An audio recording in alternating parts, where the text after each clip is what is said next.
আসসালামু আলাইকুম। আপনার ফেসবুক আইডি যদি এখন হ্যাক হয়ে যায়, আপনাকে যেটা করতে হবে, সাথে সাথে আপনি এই কাজটি করলে আপনার ফেসবুক আইডি খুব দ্রুতই ফেরত আনতে পারবেন। তো শুনুন, আপনাদেরকে দেখিয়ে দিচ্ছি এই কাজটি আপনারা কিভাবে করবেন। এই কাজটি করার জন্য ফার্স্ট অফ অল আপনি চলে আসবেন আপনার ফেসবুক আইডিতে।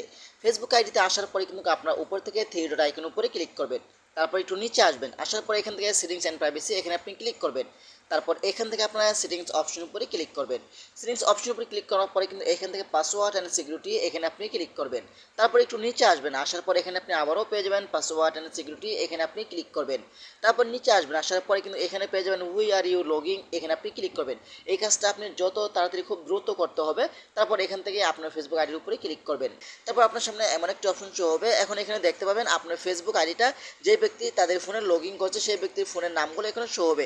আপনি এটার উপরে ক্লিক করবেন। তারপর এখান থেকে লগ আউট অপশনটি ক্লিক করলে কিন্তু তাদের ফোন থেকে আজীবনের জন্য আপনার ফেসবুক আইডি ডিলিট হয়ে যাবে। তখন কিন্তু আপনি নতুন করে পাসওয়ার্ড সেট করে আপনার ফেসবুক আইডিটা ফেরত আনতে পারবেন। দর্শকের ভিডিওটা শেয়ার করে দিতে পারেন।